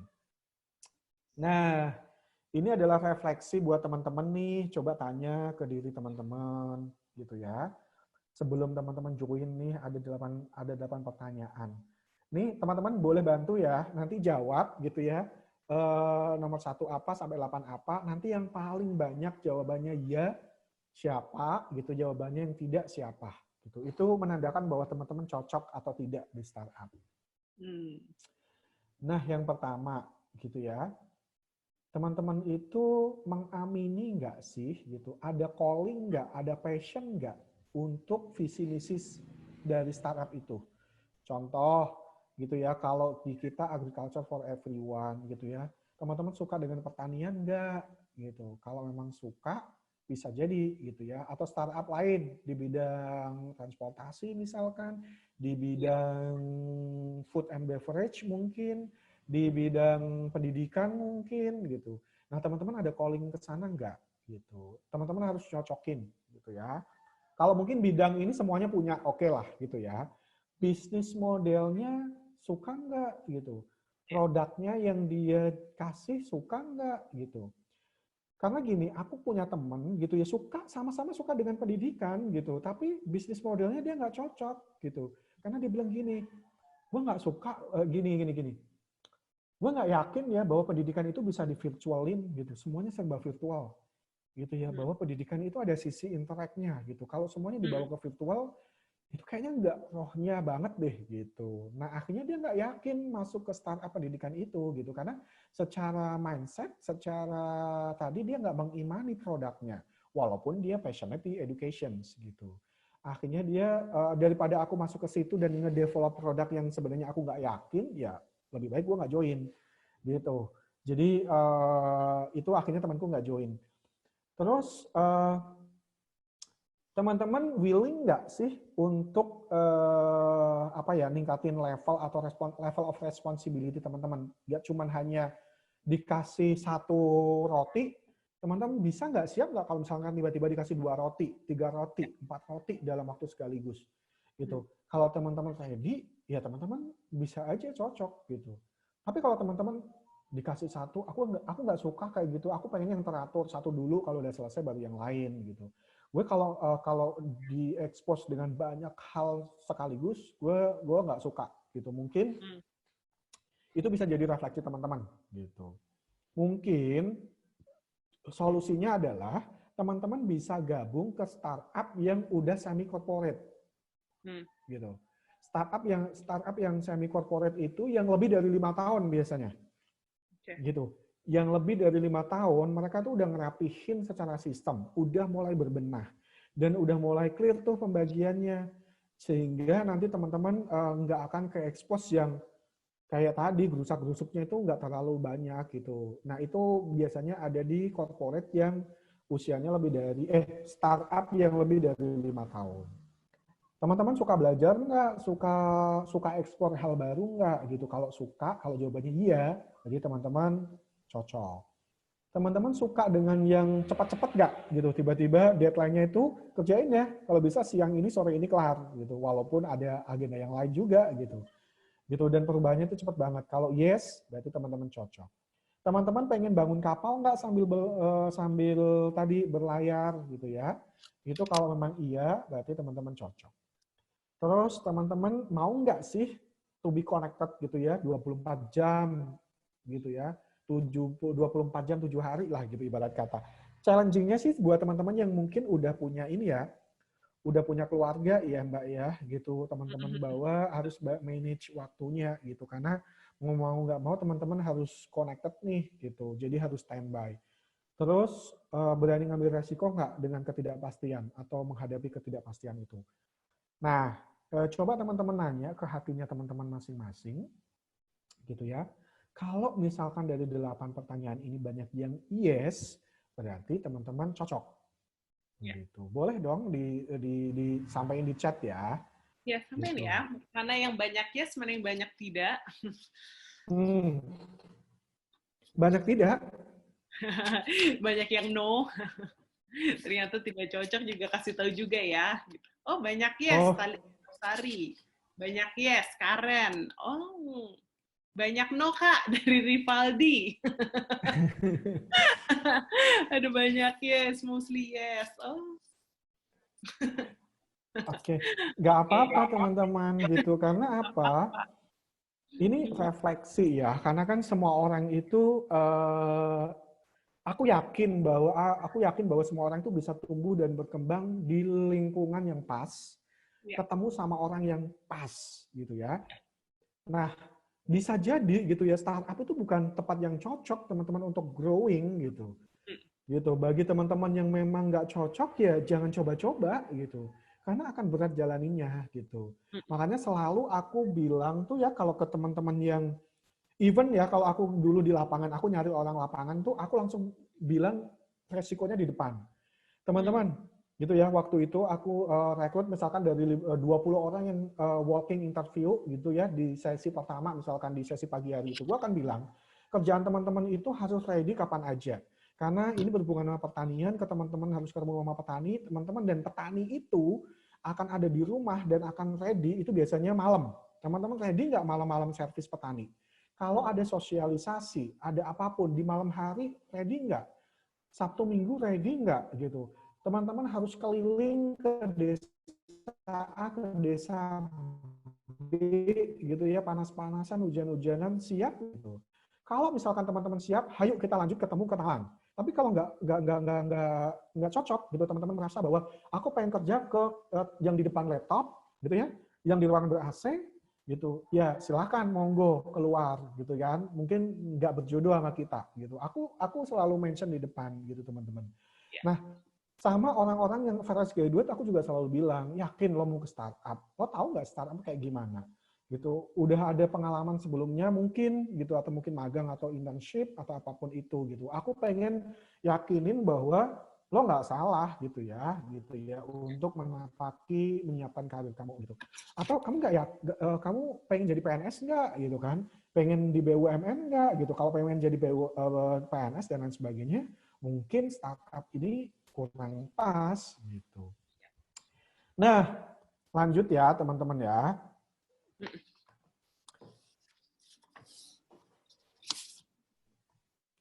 Ini beberapa skill yang dibutuhin gitu ya. Tadi sebenarnya aku juga sempat highlight juga ya. Yang paling atas itu bisa jadi yang priority ya teman-teman ya. Jadi collaboration and impact. Jadi collaboration itu adalah teman-teman harus bisa kerjasama dengan siapapun. Orangnya mau kotor gitu ya. Ada willingness untuk bantu gitu. Kalau nggak bisa nanya gitu, proaktif, inisiatifnya ada gitu. Karena teman-teman akan tadi ya squad tadi akan kerjasama sama orang, akan menghubungi orang di departemen tertentu, orang ini, orang itu, gitu. Jadi kalau kitanya pendiam gitu ya harus challenge diri kita untuk berani ngomong, gitu. Orang yang berani ngomong itu biasanya akan gampang membaur gitu ya, akan gampang dikenal juga gitu. Jadi kalaupun nggak suka ngomong, paksain. Sesimpel teman-teman harus berani nanya deh kalau ada kesulitan gitu ke atasan, ke mentornya, ke usernya gitu ya. Agility tadi di situ ada adaptability juga, gesit, cepat. Kalau ada perubahan, hayu aja. Bisa nggak cobain dulu gitu, jangan ada kata nggak bisa Pak, bukan di startup budayanya. Gue coba dulu ya Pak, gue usahaan semaksimal mungkin dulu ya gitu. Masalah nanti oke apa enggak itu nomor belakang gitu, karena nanti oke, jadi kita belajar bersama-sama di situ gitu. Customer excellence tadi ya, apapun yang di request sama lo jangan bilang tidak gitu ya. Kita harus serving, kita harus bisa ngelayanin. Kalaupun memang nggak bisa, jangan bilang nggak bisa dulu. Kalaupun memang susah banget, jangan bilang susah banget dulu. Gitu. Gue coba dulu ya Pak ya, gue coba dulu ya Mas, gue coba dulu ya Mbak ya. Gitu.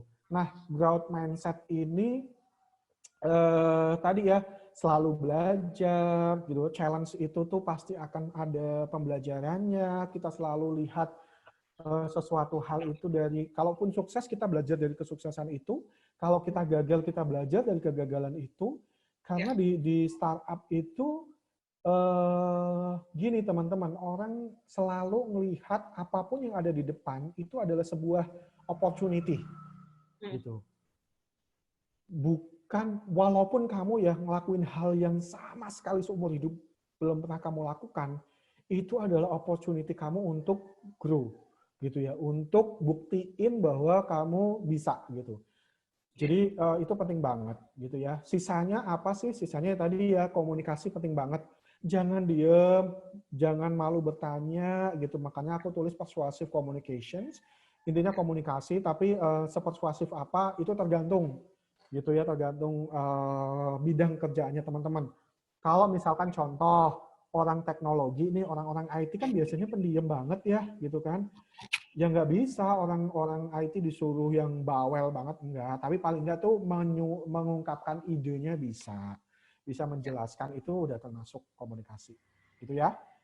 Kurang lebih itu yang lain, problem solving dan lain sebagainya, karena teman-teman dituntut untuk kreatif, yang lain-lain.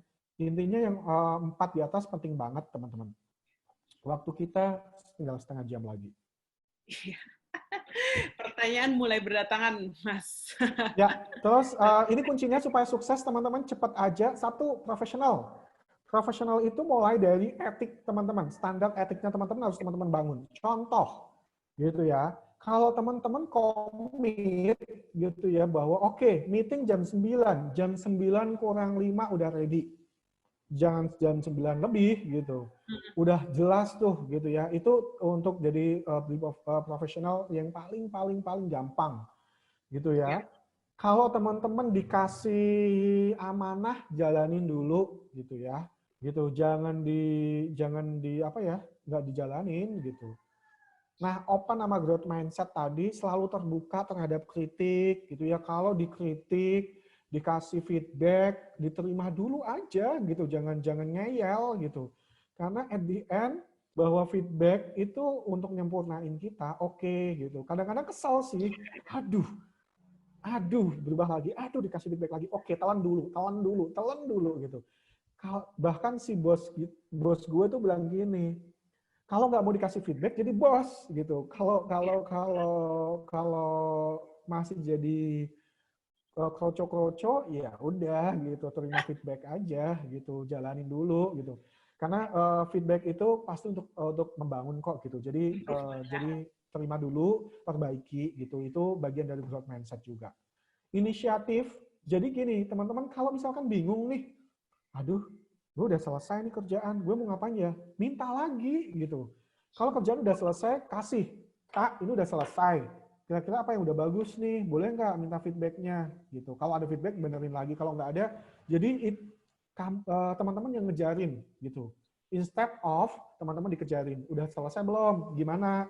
Ada kesulitan nggak? Gitu. Jadi di startup lebih suka gitu ya, attitude yang teman-teman yang ngejarin. Kalau perlu tuh bikin bos kalian atau user kalian tuh bingung. Ini anak ya luar biasa, gue kasih ini, ada lagi haus gitu ya, udah selesai. Ada lagi nggak kak yang gue perlu bantu? Ada lagi nggak? Ada lagi nggak gitu. Paling kalau misalkan bingung ya udah kamu belajar dulu deh gitu, explore dulu apa, riset dulu apa gitu. Tapi teman-teman yang inisiatif gitu, kalau bisa propose. Kak, gue kayak kerja di sini ya, gue pengen nih tahun depan gue jadi apa gitu ya, gue pengen belajar A, B, C, D, E gitu. Tetapi jangan lupa jangan minta-minta doang, tapi ya yang jadi tanggung jawab teman-teman harus bisa teman-teman deliver dengan oke. Jadi seorang pembelajar sejati yang menerima kritik gitu ya, selalu gelas itu jangan selalu, pokoknya selalu ada ruang gitu ya untuk diisi terus gitu. Terus proaktif sama inisiatif itu tadi harus kencang. Apalagi kayak yang gue bisa bantu, apalagi ini udah kelar nih, ada masukan nggak, ada feedback nggak gitu. Dan gue bisa bilang juga proaktif ini juga bisa SKSD juga berhubungan sama yang nomor 9 ya, build up your network. Jadi jangan cuman kenal sama satu orang departemen. Karena di startup itu mobility karir itu cepat banget, bisa aja berkarir di bidang lain. Itu kalau memang nanti lo suka. Jadi ketika lo networknya banyak, itu sangat memungkinkan banget teman-teman untuk bisa dikenal banyak orang, untuk kenal kerjaan orang lain dan bisa kayaknya gue cocok deh di kerjaan itu, gue mau ke sana deh, itu bisa banget. Dan ketika si usernya udah kenal dirimu, direkomend orang akan terima. Tapi kalau enggak, siapa? Si A itu si Budi ya, gue gak kenal tuh gitu. Jadi teman-teman nggak di notice gitu. Fleksibel itu nih buat tuh nyari orang yang siap ditempatkan di mana aja gitu ya. Tiba-tiba lo di move ke sana, di move ke sini, disuruh bantuin ini, bantuin itu. Jadi orang yang fleksibel aja kayak ini, kayak bola bekal gitu. Dilempar kemana aja tuh mental, mau gitu. Nah, jangan baper teman-teman. Jadi kalau teman-teman itu memang sensitif banget, disinilah teman-teman latihan untuk manage emosinya, manage perasaannya gitu. Karena bisa jadi teman-teman akan ketemu sama tadi perubahan, Ya, Kadang-kadang kerjaan teman-teman tuh nggak dipakai, udah capek-capek, udah sabar begadang-begadang, ya. dibilang jelek, nggak dipakai, itu bisa banget. Jadi move on aja, gitu ya. Jadi teman-teman salah satu caranya, ini udah terakhir ya, nanti kita diskusi. Teman-teman kalau pengen di startup untuk level fresh graduate gitu ya, kalau nggak bisa langsung dapat position yang full time, lewat magang dulu, lewat apprentice dulu Hmm. gitu. Paling nggak lama kok, 3 bulan tuh cepet banget teman-teman. Paling magang 3 bulan kan, gitu. Apprentice juga paling 3 bulan 6 bulan gitu kan. Itu sangat membantu teman-teman untuk adaptasi kok gitu.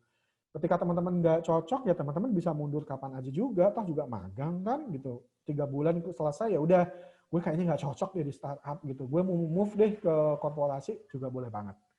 Gitu ya teman-teman ya. Semoga bisa membantu teman-teman nih ngasih insight-nya. Dan kalaupun memang pengen diskusi, boleh banget setelah ini kita Q&A. Gitu Mbak Hani. Wah, terima kasih Mas Suha. Gila, sangat amat eye-opener ya. Banyak ini kayak ugly truth-nya juga dikeluar-keluarin ya. Maksudnya apa yang benar-benar terjadi, karena saya juga di startup, jadinya apa Betul, yang terjadi betul, betul. benar semua. Gitu. Oke, kita mulai aja ya Q&A session-nya. Oke. Wah, ini ada yang pertama kali bertanya nih tadi. Kita langsung bacakan ya. Kak, aku dengar-dengar kerja di startup lebih stres daripada kerja di korporasi. Bener gitu nggak, Kak? Dari Nadine Karmawan. Nah, mungkin dari penjelasan aku jelas sekali ya gitu. Dibilang yes, ya, stres pasti gitu ya. Dibilang enggak, bisa juga gitu, tergantung teman-teman jalaninya. Karena kan gini, stres itu terjadi ketika kita itu ada gap gitu ya, ada gap realita dengan apa yang teman-teman ekspektasiin nih gitu. Makanya kan tadi semua ekspektasi, semua realita kan udah kita share nih gitu. Jadi teman-teman sebenarnya kalau memang ready di awal, oh aku ready kapan aja, gue ready menerima challenge lebih dan lain sebagainya. Jadi nggak kaget gitu loh. Jadi level stresnya itu teman-teman bisa di manage gitu. Tapi kalau teman-teman kaget, itu pasti stressful banget gitu. Kalau dibilang stres, semua kerjaan itu pasti ada stresnya gitu. Tinggal levelnya seberapa besar dan kita handle-nya gimana. Makanya sebelum kaget dengan itu, kenalin dulu. Kalau kita udah kenal, kita nggak kaget. Oh, biasa gitu. Gue dimarahin nih sama bos gitu. Ya pernah gitu kan. Tapi habis itu, habis ini juga ketawa-ketawa lagi gitu kan. Karena udah tahu juga gitu kan sifat dan karakternya masing-masing gitu. Nggak boleh Jadi baper. bisa di manage sih, ada tips and triknya kok. Ya. Gitu. Oke. Ini ada yang menarik nih dari Anonymous, tidak menyebutkan nama, tapi lebih gampang pindah dari corporate ke startup atau dari startup ke corporate?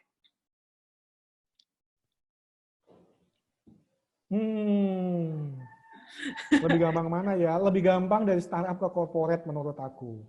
Karena apa? Karena kayak gini nih, teman-teman ini contoh ya.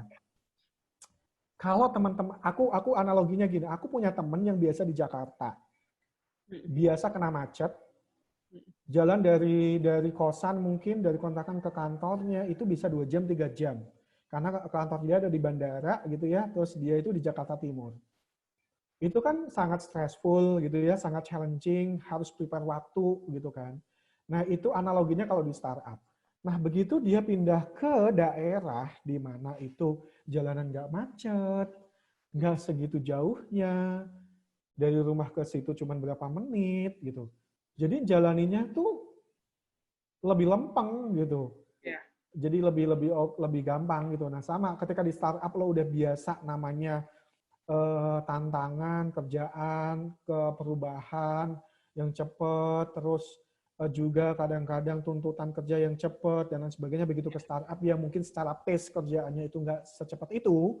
Jadi waktu bernafas teman-teman tuh lebih banyak gitu.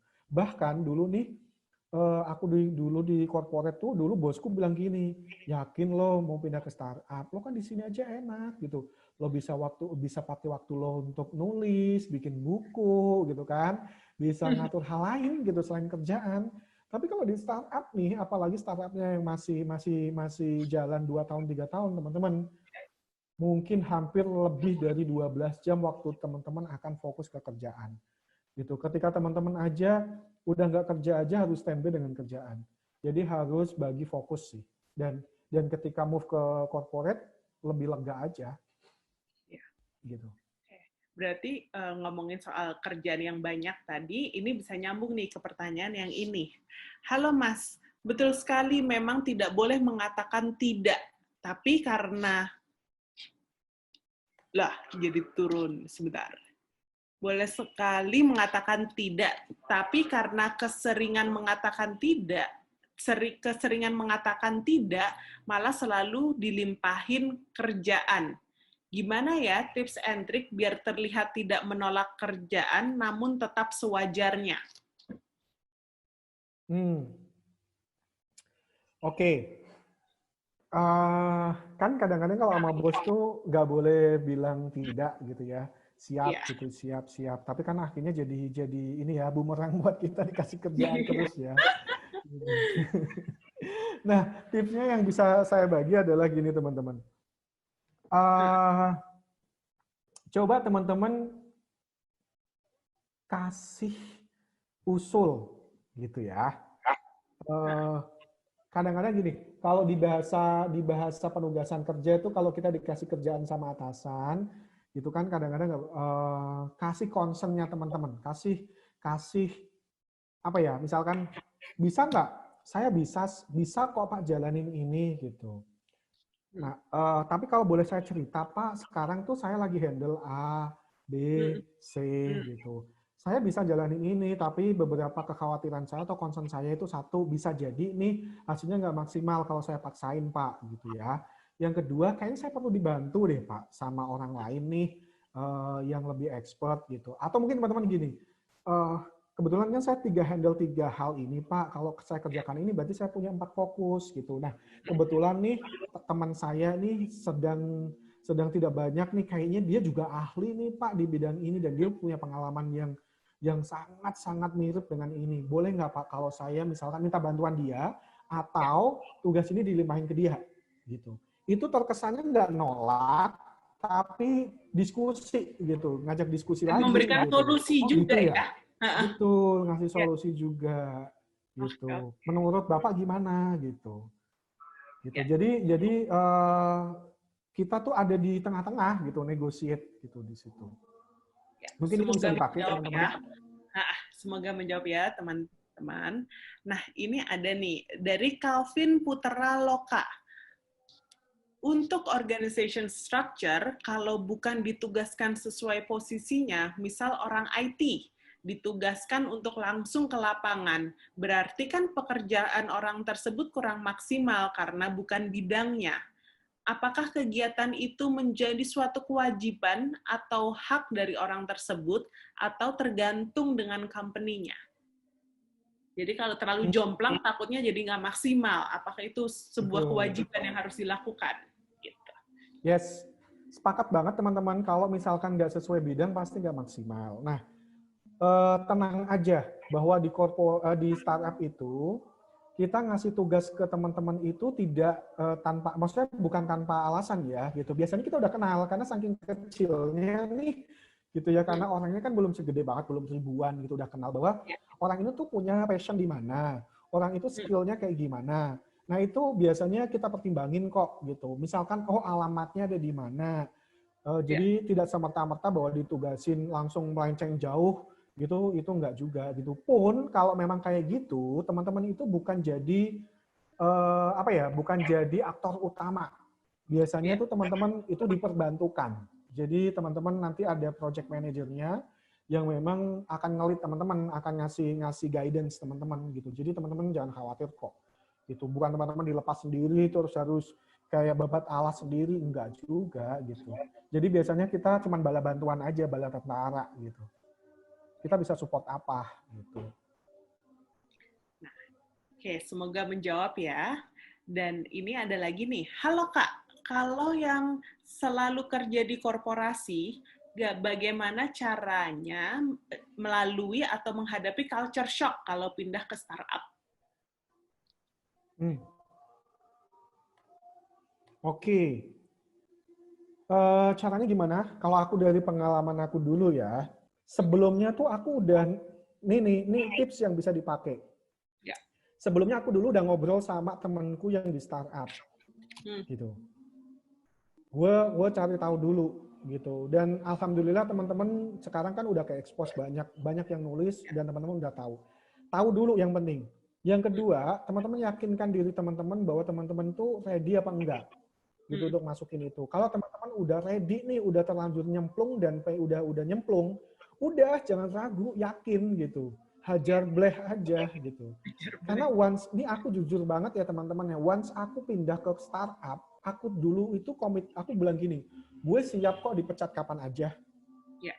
Kalau gue nggak perform, kalau gue nggak cocok nantinya, gue nggak bisa kerja di startup. Aku sampai segitunya gitu. Aku siap bahwa gue nggak akan dapat bonus tahunan kalau misalkan memang belum ada duitnya. Gue siap kalau nggak naik gaji dan itu beneran gitu kan. Terus kadang-kadang nih gue harus siap untuk misalkan gaji dikurangin misalkan, dan banyak sekali kan di musim pandemi ini tuh ada yang dikurangin gitu ya benefit-benefitnya. Nah itu harus teman-teman yakinkan dulu gitu. Tapi kalau teman-teman ragu jangan dulu gitu. Itu tips yang aku iniin. Nah begitu teman-teman udah masuk, kalaupun memang teman-teman nggak jalanin proses itu, teman-teman udah masuk, ini ibarat kata tentara kan gini. Tentara kan di Kopassus itu dipaksain ya, dipaksa bangun pagi, dipaksa makan itu 30 detik, dipaksa jalan itu harus rapi, dipaksa untuk siap gerak dan lain sebagainya. Itu aku dulu alamin, aku pernah training sama Kopassus gitu. Dan itu bisa banget teman-teman. Nah, dari keterpaksaan itu, kuncinya yang paling penting adalah teman-teman open your mind, open your heart, gitu ya. Hati kamu harus buka, mind-nya harus dibuka. Bahwa gua itu ada di lingkungan yang ini nih, lingkungan baru. Gua nggak bisa nih compare dengan korporasi. Gua nggak bisa compare dengan apa yang gue dapetin sebelumnya. Ya udah, gua terima aja ini. Apapun yang ada di depan mata. Karena begitu teman-teman terima, akhirnya secara alam semesta itu akan dukung. Secara ini secara psikologis juga ya, bahwa secara energi nih yang ada dalam diri teman-teman tuh akan ngedukung. Teman-teman tuh nggak berat jalaninnya, teman-teman akhirnya tetap enjoy, tetap positif, lingkungan juga support gitu. Tapi teman-teman kalau misalkan teman-teman nggak nerima itu, teman-teman bisa selalu compare dengan sebelumnya. Aduh kok berat banget ya, enak ya temanku di sana di korporasi gitu bisa pesta dapat ini. Nah itu tinggalin semua kalau teman-teman udah terlanjur gitu. Tapi kalau teman-teman belum terlanjur ya tadi refleksi dulu gitu, cerita, cari tahu dulu gitu supaya teman-teman nanti siap gitu. Memang rumput tetangga itu lebih hijau, tapi kita juga Betul. gitu ya. Oke, ini pertanyaan ada yang menarik menurut saya nih ya. Terima kasih Mas Wuhar, mau nanya, jika bekerja di startup yang belum atau tidak sukses, harus bagaimana ya? Saya senang kerja di startup tapi bingung dengan keadaan bisnisnya. Jadi gimana nih mengakses perusahaan yang kayaknya sukses atau tidak di startup? Oke. Teman-teman kalau cara paling assessnya paling gampang tuh gini. Jumlah karyawannya ada berapa banyak? Itu indikator yang bisa teman-teman lihat. Kalau jumlah karyawannya itu udah di atas, let's say, patokan gue 150, itu dia masih awal-awal tuh gitu ya. Di bawah 100, wah itu sangat-sangat sangat up and down gitu. Tapi kalau udah di atas 100, udah lumayan aman. Di atas 200 udah lumayan aman. Jadi kalau startup itu udah 150 ke atas, udah lumayan aman. Dan kalau teman-teman pengen tahu gitu ya, kalau interview sama si rekruternya, manpower planning-nya setahun ini berapa banyak sih yang pengen direkrut gitu. Itu bisa banget. Yang kedua, sebenarnya yang teman-teman bisa lihat adalah jumlah customer-nya boleh. Kalau misalkan tadi ya petaninya berapa banyak sih gitu. Ya. Terus jumlah dana duit investment yang dia dapetin tuh berapa banyak. Kan kalau di startup itu ada series A, series B gitu ya, unicorn gitu kan. Nah, kalau itu juga bisa jadi patokan sih, tapi biasanya itu sangat align gitu ya dengan jumlah karyawan. gitu. Ya. Jumlah karyawannya udah lumayan oke, terus dia itu hiring-nya tuh banyak. Pasti ini Ya. lagi berkembang banget nih, gitu. Tapi kalau di bawah 100, hati-hati aja teman-teman. Apalagi cuma 50 ke bawah. Itu siap-siap aja, gitu. Oke. Ya, dicatat ya teman-teman ya, dari jumlah karyawan, jumlah investasi, gitu ya, sama growth-nya juga ya. Jadi kita harus cek. Ada pertanyaan, Mas Suhar, apakah benar kadang work culture di startup bisa kurang sehat? Apa nggak semua perusahaan startup begini? Gimana Mas Suhar kalau sudah suka kerjaan di startup tapi suasana kerja kurang mendukung? Oke. Jadi takutnya work culture tidak sehat ya. Gampang banget sih. Cabut aja, cari yang baru. Gitu. Karena gini teman-teman, ini jadi toksik ya, jadi racun buat kita ya. Kalau misalkan kita udah nggak suka dengan suasana kerjanya, nih udah nggak sehat, jangan dipaksain. Teman-teman akan jadi negatif juga gitu. Sayang, teman-teman punya energi positif, teman-teman punya potensi nih, punya bakat minat gitu. Tapi kalau itu lingkungan itu jadi ini tuh negatif, jangan, sayang gitu. Ini aku pernah alami teman-teman. Daripada aku ngeluh dulu ya, aku pernah dulu suasana nggak sehat dan lain sebagainya karena ya macam-macam lah gitu ya. Daripada saya ngeluh aja gitu ya, daripada saya itu akhirnya jadi negatif, lebih baik saya pergi gitu. Cari tempat yang bisa ngedevelop diri teman-teman, bisa maksimalin potensi teman-teman, ketemu sama mentor yang tepat, itu lebih oke daripada teman-teman korbanin waktu di lingkungan yang seperti itu. Gitu. Kalau kita bisa jadi malaikat di situ bagus, gitu ya, merubah jadi lebih positif gitu ya. Tapi kan kalau memang susah, ya jangan gitu, lebih baik cari yang baru. Oke, jadinya solusinya itu ya, kalau sudah toxic, ya mendingan kita cari opportunity lain ya di luar sana. Betul. Oke, waktu sudah hampir habis, tapi boleh kali ya kita 2 pertanyaan, karena pertanyaannya masih banyak dan menarik-menarik saya baca. Gitu ya, nggak apa-apa ya, 2 pertanyaan lagi. Boleh, Mbak. 10 juga nggak apa-apa, Mbak. Nah, ini Mas yang seru nih. Kak, kalau untuk tipe yang lebih suka keteraturan dan susah untuk bertemu dengan orang-orang baru, apakah disarankan ke korporasi?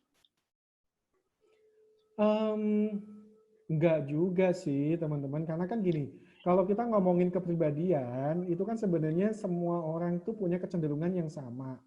Gini, maksudnya tipikalnya kan beda-beda ya. Memang ada orang yang suka teratur gitu ya. Ada yang perfeksionis banget dan lain sebagainya gitu. Nah, yang paling penting itu teman-teman harus tahu juga bidangnya teman-teman itu apa gitu. Contoh, orang yang suka keteraturan kalau di startup gitu, gue kalau nyari orang auditor gitu di startup gitu ya, atau orang compliance, orang finance, itu cocok banget. Udah Harus teratur, atur. rapi, detail gitu kan. Itu memang cari orang yang kayak gitu gitu. Tapi kalau misalkan dan orang finance gak harus ketemu orang gitu, dia ketemunya sama duit gitu ya, ketemu sama data, angka gitu. Atau teman-teman tech nih gitu ya, teman-teman tech kan dia dengan programmernya dia harus fokus, harus detail, harus perfect juga, quality fokusnya jalan, detailnya jalan. Dan nggak harus ketemu orang. Kalau orang teknologi, orang finance itu ketemu orang ngobrol terus nggak kelar kerjaan gitu kan. Nah, ada beberapa tipikal kerjaan yang cocok dengan kepribadian teman-teman. Nah, itu yang perlu teman-teman pertimbangin gitu. Jadi industrinya mana aja boleh-boleh aja. Tapi nature of job-nya itu teman-teman bisa manfaatin. Ya. Cocokin dengan nature of personality teman-teman. Oke. Oke, ini satu pertanyaan terakhir yang akan menutup sesi Q&A session kita. Menarik juga nih. Dari Fahdina Ilal Haki. Apakah startup industri open dengan member yang bercita-cita punya startup sendiri? Open banget. Open kan? Ini ada sambungannya nih, misal pengen punya startup di bidang self-growth, terus cari kerja di Tani Hub, rencana 2 tahun dengan expect pelajarin culture, communication, system, dan lain-lain. Di tahun ketiga, menargetkan untuk membuat startup sendiri. Boleh banget, Mbak. Boleh banget gitu Boleh ya. nggak, Kak Dina ya? Jadi aku dulu tuh cerita ya. Dulu aku tuh hire orang yang udah punya startup gitu ya. Tapi akhirnya startupnya nggak jalan Ya. karena memang dia juga belum punya experience gitu untuk running sebuah startup. Terus dia motivasi masuk ke kita adalah gue pengen belajar, pengen tahu dapurnya startup gimana, cara runningnya gimana, Ya. supaya bisa jalan gitu. Dan at the end gue akan balik lagi fokus di startup yang dia bangun. Dan waktu itu aku jadi HR-nya gue nggak masalah gitu. Yang penting selama lo di sini profesional gitu ya, lo bisa kasih kontribusi ke kita dan memang lo punya skill di situ, ya kenapa enggak gitu. Bahkan dia bilang, tapi aku nanti pengen juga ya nggak cuma hanya di posisi ini, di bidang ini, aku pengen eksplor yang lain. Boleh banget, dan itu budaya kita gitu. Budaya kita untuk eksplor satu sama lain, bahkan ada sharing session antar departemen, lo bisa belajar, lo bisa ngobrol sama departemen lain dan lain sebagainya gitu. Dan itu kejadian akhirnya dan orangnya masih di situ, teman-teman. Nggak apa-apa sih, karena bahkan kalau aku sih bangga ya bahwa salah satu alumni nih karyawan dari startup kita gitu itu punya startup baru gitu. Itu bagian dari salah satu kita itu berperan gitu ya untuk membantu mewujudkan mimpi dari karyawan-karyawan kita gitu. Boleh banget kok, Mbak. Oke, menarik sekali jawabannya yang sudah kita harus mengakhiri sesi Q&A kita. Nah, selanjutnya saya ingin summary sedikit ya dari banyak sekali materinya yang menarik. Saya sampai catatan saya banyak sekali di sini, tapi ada beberapa hal yang saya perlu tekankan di sini bahwa untuk masuk di startup itu ada satu kata kunci yaitu kita harus culture fit. Jadinya kita harus tahu gimana sih culture dari startup, kita harus assess, bisa dimulai dari 8 pertanyaan yang tadi Mas Suhar sudah sampaikan tadi untuk kita mengassess sendiri dan kita ngelihat juga startup itu supaya kita nggak, let's say, kecele gitu, startup ini akan grow apa enggak bisa dilihat dari jumlah karyawannya, jumlah investasinya, perkembangan bisnisnya, dan lain-lain. Itu bisa menjadi satu pertimbangan. Nah, teman-teman juga cocok sekali kerja di startup ketika teman-teman itu suka dengan tantangan. Tetapi tantangan itu juga harus diimbangi dengan adaptability sama agility. Karena semuanya di startup itu sangat tidak pasti, kalian harus berjuang bersama. Kalau karena saya juga di startup kayak ya udah kita harus berjuang untuk make it work gitu. Jadi apapun caranya, mungkin kita ada satu job desk ketimpa job desk lain, nggak apa-apa, itu kita embrace aja, kita laksanakan aja karena itu pasti mempunyai pelajaran tersendiri kok untuk kedepannya. Jadinya itu saja dari saya untuk summary-nya. Dari Mas Suhar ada yang mau ditambahkan untuk pesan-pesan? Oke, tambahannya teman-teman kalau mau ke startup gitu ya, satu assess diri teman-teman gitu ya, jangan ikut-ikutan, jangan coba-coba. Terus kalau udah di startup gitu ya, manfaatin waktu, manfaatin kesempatan untuk belajar apapun, karena orang di startup itu open banget gitu, jangan sia-siakan. Di situ teman-teman akan belajar banyak hal. 1 bulan di startup bisa kayak 1 tahun di korporasi gitu ya. Jadi ambil manfaat sebanyak-banyaknya dan semoga teman-teman bisa sukses ke depannya. Amin. Terima kasih Mas Suhar. Siapkan iman, siapkan tenaga, siapkan waktu untuk bekerja ya, untuk di startup. Oke, teman-teman semua, saya dari Club dan Growth Center juga minta bantuan teman-teman untuk mengisi feedback agar kita ke depannya juga bisa membuat acara-acara seperti ini dan yang lebih baik lagi, dan kita jadi tahu kebutuhan teman-teman ke depannya apa yang bisa kita perbuat bersama gitu. Nah, materi sesi hari ini dari Mas Surhar yang sangat amat insightful, itu bisa kalian download setelah kalian mengisi feedback ini ya. Jadi bisa di kolom chat dari Mimin Club juga sudah meletakkan linknya, jadi tinggal diklik aja untuk mengisi surveinya.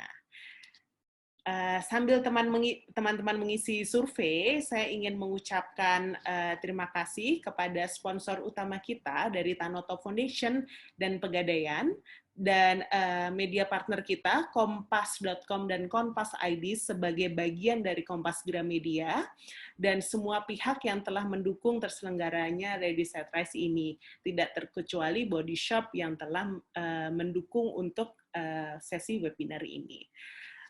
Terima kasih Mas Suhar, saya sangat senang sekali dengan sharing-sharingnya, sangat berguna dan benar-benar digamblangin aja, memang begini kehidupan di startup. Jadinya kalian semoga materi ini membantu untuk kalian semuanya. Dan jangan lupa bahwa di Ready Set Rise juga masih ada webinar-webinar lain yang bisa kalian ikuti. Pendaftaran masih terbuka, dan kita juga masih ada 200 lebih job vacancies yang bisa kalian ikuti, termasuk dengan TaniHub. Bisa kalian cek-cek di club.id/readysetrise untuk melihat job vacancy dan jadwal webinar. Kita juga punya paket promo untuk persiapan dunia kerja, hanya 10.000 bagi kalian yang ingin membenahi CV, ingin tahu gimana cara interview, dan lain-lain, itu kita punya paketnya. Itu aja pesan-pesan dari saya. Terima kasih teman-teman semuanya yang sudah hadir. Mas Suhar tadi ada 200 loh yang datang untuk mendengarkan. Wah. Menyenangkan sekali dari berbagai daerah. Iya, seluruh Indonesia ya. Dan antusiasnya sangat besar dan sangat aktif menjawab ketika kita sangat aktif merespon dengan apapun yang kita lontarkan. Terima kasih teman-teman yang sudah hadir. Dan tentunya terima kasih juga Mas Suhar. Saya pamit undur diri. Sehat semuanya. Bye-bye. Bye. Bye-bye.